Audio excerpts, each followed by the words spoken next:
샬롬, 오늘은 3월 11일 화요일입니다. 요즘 포근한 날씨가 이어지고 있지만 환절기 일교차가 크고 미세먼지는 좋지 않은 상황입니다.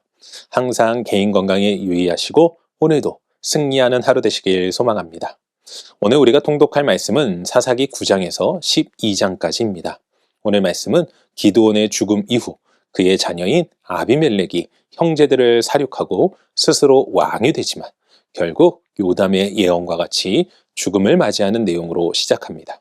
이어 6번째 사사인 돌라를 시작으로 야일과 입다, 입산, 그리고 엘론과 압돈까지 총 6명의 사사들의 이야기가 나오는데 이 중 입다의 이야기가 길게 기록된 것을 보게 되죠. 오늘은 이러한 말씀 가운데 사사기 11장 36절 말씀을 묵상해 보도록 하겠습니다. 사사기 11장 36절 함께 읽겠습니다. 딸이 그에게 이르되 나의 아버지여, 아버지께서 여호와를 향하여 입을 여셨으니 아버지의 입에서 낸 말씀대로 내게 행하소서. 이는 여호와께서 아버지를 위하여 아버지의 대적 암몬 자손에게 원수를 갚으셨음이니이다 하니라. 아멘. 오늘 통독 말씀을 보면 6명의 사사가 나오는데 그중 통치 기간이 가장 짧은 입다의 이야기가 가장 길게 기록된 것을 보게 됩니다. 그런데 입다의 이야기를 잘 보면 입다의 업적이나 암몬과의 전투에 주목하기보다는 오히려 입다의 딸 이야기가 더욱 중요하게 다루어짐을 발견하게 되죠.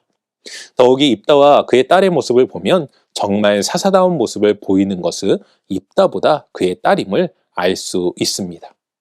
입다는 암몬과의 전투를 앞두고 자신이 승리할 경우 인신제사를 드릴 것을 서원합니다.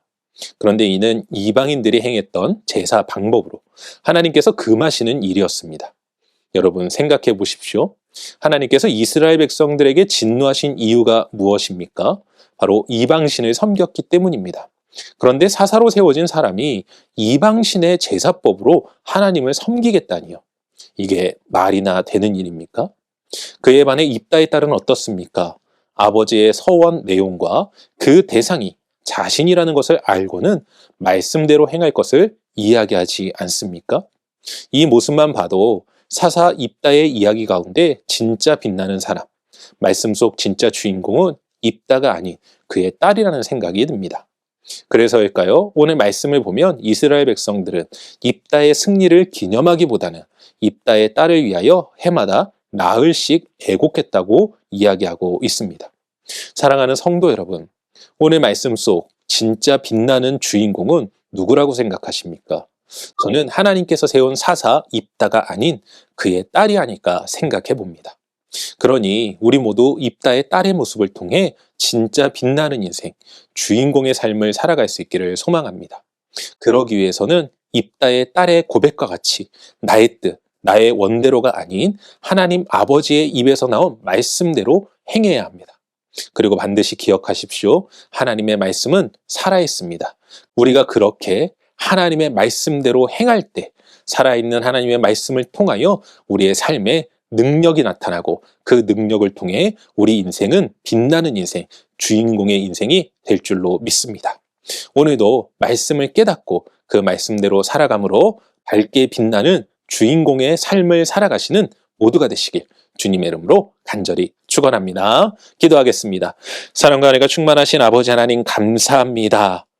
하나님의 말씀을 행하는 것, 그 말씀대로 살아가는 것, 그 말씀의 능력을 경험하는 것이 진정한 인생의 성공이며 빛나는 인생이요 주인공의 삶인 줄로 믿습니다.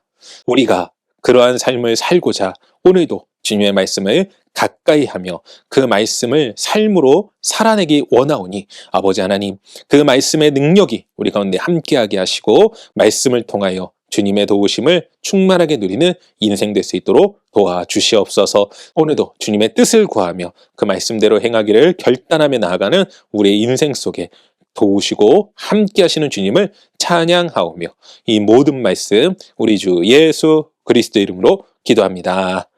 아멘.